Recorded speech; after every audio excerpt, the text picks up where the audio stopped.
Learn how resilience can be born from settling your worth by pressing forward in dark times because you are worth it. Listen to my conversation with Brenda Viola today.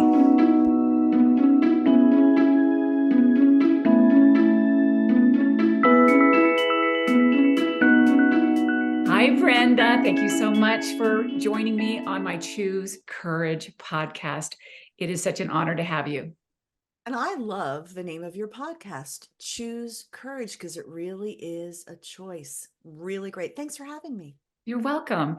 I was so impressed by reading your website, your bio, everything that you're doing just kind of lit me up inside because you are bringing your life experiences into the workplace and in people's lives and bringing joy back into it. And I want to find out what led you to this place in your life where you could teach that to people. What a beautiful way to start. And I will say, you mentioned my logo, which has a butterfly. And the reason I chose the butterfly in my logo is that caterpillar goes through a dark time. Yeah. And in that dark place, you can wonder, am I ever going to get out of here? Is anything ever going to get better? Will I ever see the light of day again? And I don't know if you've ever seen a butterfly trying to emerge from a chrysalis, but it's not some beautiful, graceful thing. It's like a violent twisting. Get me the hell out of here. Yes. In that struggle, what I've learned, because I had a friend who had a butterfly farm, and literally there is such a thing as a butterfly farm. And she saw that violent struggle. And so she thought, well, let me help. And she opened up the chrysalis so that the butterfly could emerge. And it did. And it was beautiful, Ah, but it couldn't fly because it's in that struggle that you create the strength in your wings so that you can fly. And I know it's not a news story, but it very much symbolizes what happened to me for my whole life and career. I was a news anchor, a reporter, a QVC show hostess, a public information officer, a VP of marketing. I always worked for other people and brought them great success, always on the side, loving to speak and uplift people and sort of having it as a side hustle. In 2021, my life cracked wide open. In a series of months, I lost my mother, my partner, my dog, my job, my house, and almost my life. And in those series of losses, you wave a white flag and you wonder, do I even want to keep going? mhm. What I realized is that I had to lose everything to find me. I'm not saying everybody has to do that. Maybe I'm just a little hard-headed, Terry, but uh, No, it's in beautiful. all that loss, I found meaning and I realized I'm not going to get an invitation. Hey, Brenda, you can now go live the life you always wanted to. No, you choose courage, just like the name of your podcast. You choose. I had to choose me. And so Mhm. at 60 of all things, I started a brand new life, a brand new company. I speak full time, I write full time, I consult full time. I am doing everything I always wanted to do. Would I have chosen this path to get here? No. But God, the universe, the divine, whatever you want to call it, had a plan. I had a dream. And when the two combine, you end up in a sweet spot in life. And I'm filled with gratitude for where I sit today. It's a beautiful story of finding your wings through the worst moments of your life and coming out flying in the most beautiful way in your life. I understand this 100%, but not every person sees the opportunity in their devastation in life. What was it that made you still have hope and crawl out of that place where you just didn't know if you wanted to keep going? What was it So inside of you? It's when I reflect on what preceded all of the losses, I had had an epiphany. I had been in a very unhappy marriage for Mm. 15 years. I ultimately, after years of hearing, if you don't like it, leave, I finally did. But then I realized wherever I go, I take myself with me. So I began the process of working on Brenda and saying, okay, what got you into a toxic marriage and other toxic situations? Because you really don't want to replicate this, Brenda. You get a new, you've left now. I wasn't looking for a new relationship. I just wanted peace, but I knew I needed to make peace with me. Mm. And one of my keynote speeches is settle your worth and live the life of your dreams. And I had to know my own worth in order to finally leave. And I had to shore up that work on the inside of actually loving me, which that sounded so egoic before, but now it's so healthy to say, I love me, right? Mm. So I also had good therapy. And I went to Costa Rica and visited with a shaman and had an experience where I realized where I stopped connecting with myself. I saw the moment at age 10 when my dad died, when I realized I need to hold all my emotions in because I don't want to upset anyone else. Ah, And though that disconnection from myself, from my inner being, from my emotions, is what allowed me to get into less than situations over and over. Now, mm. meanwhile, after that experience, amazing things happened. I met my wonderful partner, Mark, and built this beautiful life. And it's like we're clicking on all cylinders now. Woohoo, I got the answer. And then everything fell apart. Oh, Had I not settled the relationship with myself, I could never have survived all of the losses. Because actually, Terry, I was left with me. yes, And so when you are left with yourself, that better be a good relationship. yes. Now, was it easy? Hell no. Mm. Many tears, still more wrestling, more um, layers of understanding this relationship with myself and making peace with the divine in all of it. But I do believe that until we settle our worth, that is the seminal issue in life. And wherever I go, when I'm stuck in airports or sitting at a bar stool or getting my nails done or whatever, I meet, and primarily women Hmm. who still don't get that they are worth the best. And while you are entertaining what is not worthy of you, you are holding at bay that which is. And so understanding that it's not egoic, it's actually healthy to consider yourself your own best friend, to treasure and care for and nurture and feel your feelings and give yourself the space to be and to take up space in this world Mm. is so pivotal. Boy, had I wish someone had told me this when I was 10, 14, 17, 21. I would have tried for more because I would have believed for more. But hey, better late than ever is what I say. Absolutely. And which I think is so interesting that you're saying this because you're so accomplished. Yet your feeling of self fully embracing the feeling of self-worth was loving yourself, even though you did all these other things on paper and that were amazing, at least from my viewpoint. But I do think the foundation, I agree with you that life will throw things at you and we have an opportunity to learn and Mhm. grow or shrink and succumb. And there's an opportunity with anything that happens in life. And I know that's very hard to hear with a lot of people that are listening. And you can use every experience in life to grow and actually connect more to who you are. And that's exactly what you did. You chose, you made a choice. Like you said, there's a choice. We always have a choice, and you're the only one that can make that choice. And you chose to learn and do some inner reflecting. You didn't want to do this again. He's like, you know, why? And then you went and you listened to yourself, and you found a shaman in Costa Rica who unraveled one of the key learning experiences you needed to understand from when you were 10 that changed everything.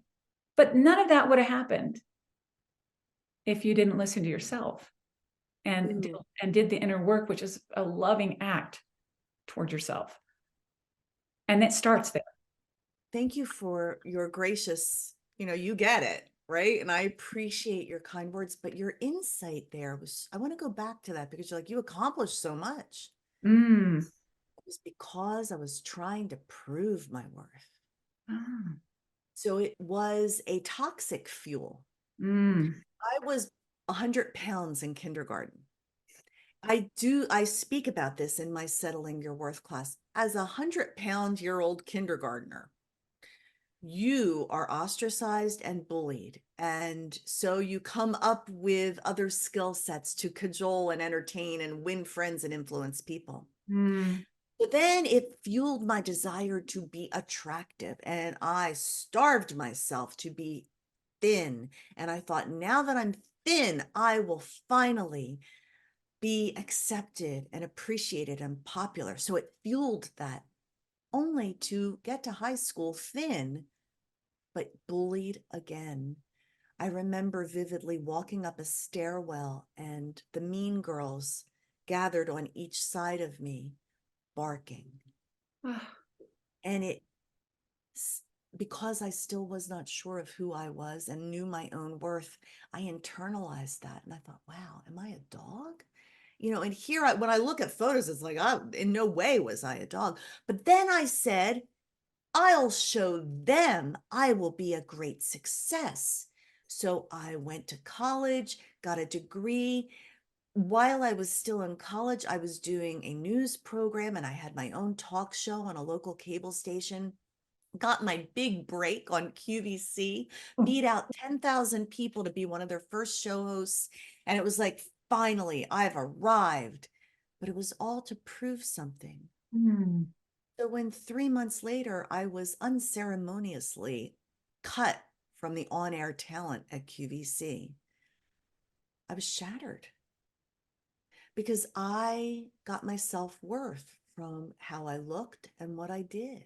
Mm. And all of a sudden, I'm back waiting on tables in Westchester, Pennsylvania at the Penn's Table Diner. And again, gutted, only to rebuild myself in other ways. But there was this sense of, I've got to prove that I'm somebody. Mm. The energy it takes to try and prove that, and the exhaustion of keeping up appearances when it's not for real, whether Yeah. it's on your Instagram account or Facebook or your blog or whatever, you're on this treadmill of trying instead of being. When you settle your worth, you can be. You can Yes. be.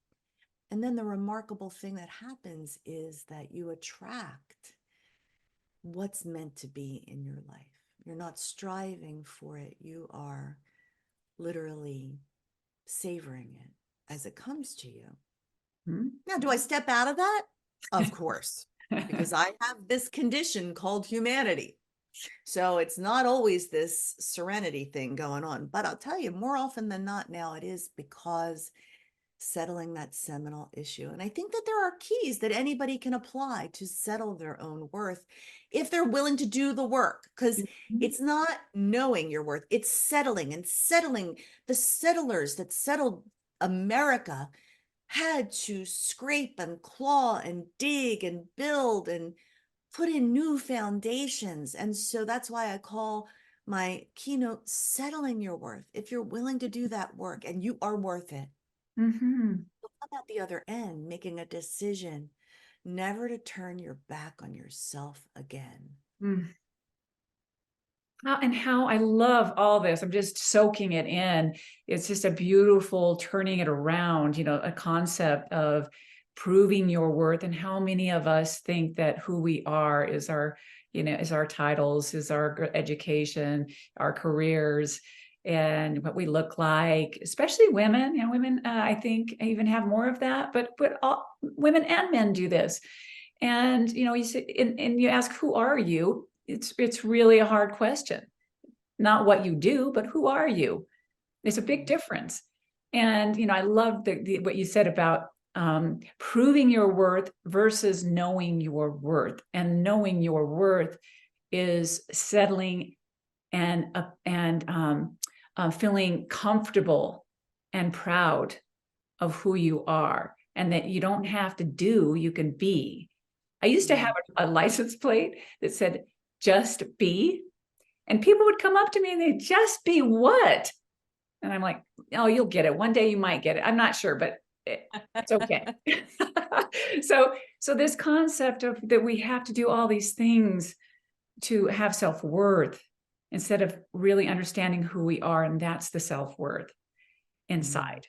And I don't know what would be the first step in turning this thing around, is proving yourself and knowing your worth. So I would say, and I have an outline, SETTLED, and the first point is stop the comparisons. Your worth is not going to come from how you stand up to or are below someone else. You look at their Instagram posts and their filters and you say, man, I could never be that. And the truth is, either are they. They're putting out an image. Yes. So comparison is the thief of joy. Great point. You are incomparable. Your essence, your stories, your context, the way you look, the way you speak, the things you like, the experiences you've had, they are uniquely yours. Nobody can be like you. So why would you try to compare yourself? It's apples and oranges. They're two different things. Stop looking out at everybody else and seeing where you fall Yes. in the pecking order. Maybe I start love looking. that. Yes, the comparison. And right now we have it in spades with social media, and like you said, and it's not real. It's not real. The things that are real are things that you can feel inside and know and connect with nature, and these things that will last. They will not go away. Those are the things that are real. And I also know that people think that their past defines them. And I know that your past does not have to define you. Today is different than your past. Today is present time. And you can create a future from your present time. And that maybe like you did, you can find yourself from your past. Maybe your past can find you instead. And that's what I'm hearing from you. And I just, stop comparing, go inward, and know what you're worth. And regardless, you're unique, and you're an individual. You're not like other people, and that's good. You're an individual person. But you can maybe even look up to other people that you would like to be like, and that's fine too. But understand yourself first. Is that what I'm hearing from you? Oh, that is a great way of putting it. And your whole idea about the past not defining you. We are a product of all of our experiences, Yes. but my past does not define me. It informs me. Mm. And it's helped to make me more relatable. I mean, when I stand on a stage and I'm giving a keynote, I'm very candid and forthright about my life experiences. It's all good material, you Yes. know? Yes, it is. For a writer, it's material. For a speaker, it's material. And one of the phrases I've trademarked is embrace your flawsomeness. You are flawed, but you are awesome. You're flawsome. So embrace your flawsomeness. It's what makes you uniquely you in the world, making peace with my flaws. Because who can relate to an imperfect person? everyone. Everyone. We're all imperfect. So Yeah. why is perfection the standard? Perfection is the birthplace of imposter syndrome. Mm. Let's kick that to the curb. We are authentically us. We're not imposters unless we're trying to be something we're not. Yes. Flossomness. I love that. It's the most beautiful, important, and true word. I mean, it's gorgeous. I think that's where we start too. It's like if you're trying to reach perfection, that is not realistic. We're not here to be perfect. We're here to keep growing and learning in our entire life. And that kind of makes us more beautiful and who we are. Well, You think know? about people that touch your heart. Are Mm. they perfect people? No, they're people that, what is it, Rumi that said it's the wound where the light gets in Yes. and comes out, and in through my series of losses, when I was trying to make sense of it all, what it came down to for me was love. If I can be a person that loves through what I do. Now, I'm a writer and a speaker. You might be a quilter, a mom, a CEO, an accountant. I don't know who you are, but if you can let love out and let love in, then I think in that you found the meaning of what this life is all about. And for any of your listeners or viewers that are going through a dark time, go through it. Don't pitch a tent there or build a house in the dark place. It says, when I go through the valley of the shadow of death, go through it. Mm. You will come out the other side different. I look forward to having you on my podcast, which is called The Alchemy of Pain. And it talks about how painful experiences change us forever. And then oftentimes through that pain, you find your purpose. If you are still here and you are breathing, there is a reason for your beautiful life. Don't lose hope in that and keep pressing against the chrysalis.